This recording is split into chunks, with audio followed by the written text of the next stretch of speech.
When you don't understand what someone said, or if you want them to repeat themselves because you didn't hear them, simply saying ne, which means what in Turkish, might sound a little rude and impolite. So depending on the situation, there are better expressions that you can use when you want someone to repeat themselves. And in today's lesson, we're going to learn some great alternatives that you can use instead of ne, so you can sound more polite. Also, to help with today's lesson, we have prepared a PDF lesson summary that you can download for free with the link in the description. So don't forget to download your PDF summary, and let's start the lesson with the first alternative. Efendim is a very polite word that you can use instead of ne. It's probably the most common word that Turkish people use in these situations. You can use it with your friends, with your boss, with a stranger. Literally, it can be used with anyone. So let's say that you didn't hear someone and you want them to repeat, right? So you can just say efendim, efendim. So you should say it in a questioning tone like this. Efendim, efendim. So this indicates that you didn't catch them and you want them to repeat. Çok önemli bir konuğun var. 3 konuğum var bugün. Efendim? 3 konuğun var. Çok önemli bir konuğun var. 3 konuğum var bugün. Efendim? 3 konuğun var. Efendim can also mean sir or ma'am in Turkish, but don't worry, no one will think that you're calling them sir or ma'am if you're saying it in a questioning tone.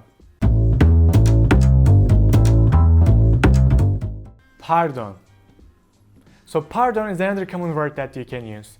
Let's say someone is talking to you so fast. Freddie, the question relates to a situation you did not wish to challenge you and the caliber is indicated by the presence of pool. You can say pardon, pardon, to indicate that you didn't understand them. For example, köye gidince bana ek göndermeyi unutma, tamam mı? Pardon. Köye gidince bana ek göndermeyi unutma, tamam mı? Pardon. Don't forget the word pardon because we're going to use it in front of a few more expressions that you're going to learn now. Kapalı Maraş'ın sahil kısmı 46 yıl sonra yeniden açıldı. Bu konuya ilişkin bir değerlendirmeniz olacak mı efendim? Teşekkürler. Pardon. Kapalı Maraş'ın sahil kısmı efendim, Kıbrıs'tan bahsediyorum. Kapalı Maraş'ın sahil kısmı 46 yıl sonra yeniden açıldı. Bu konuya ilişkin bir değerlendirmeniz olacak mı efendim? Teşekkürler. Pardon. Kapalı Maraş'ın sahil kısmı efendim, Kıbrıs'tan bahsediyorum.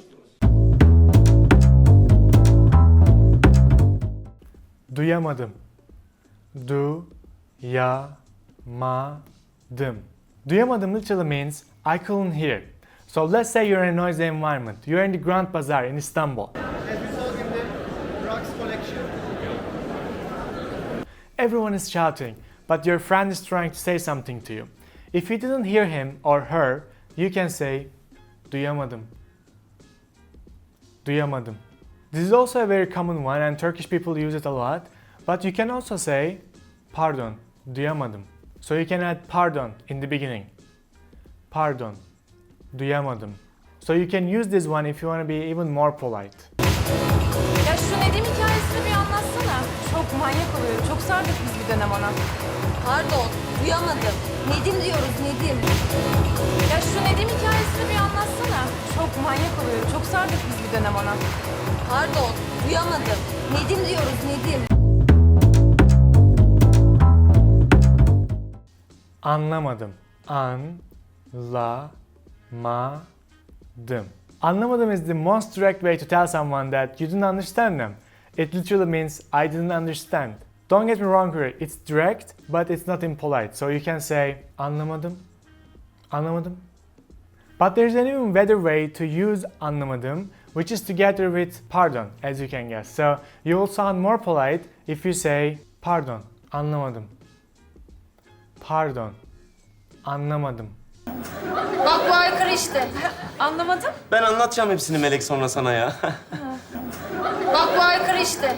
Anlamadım. Ben anlatacağım hepsini Melek sonra sana ya.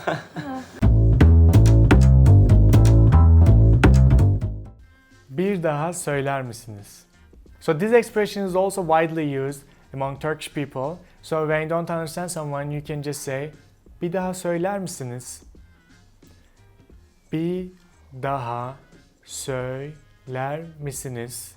You don't have to say bir daha. We mostly say bir daha söyler misiniz? It's very polite and you can use it with people that you don't know, with like your boss, maybe with your teacher. So it's formal also. Bir daha söyler misiniz? Bir daha söyler misiniz?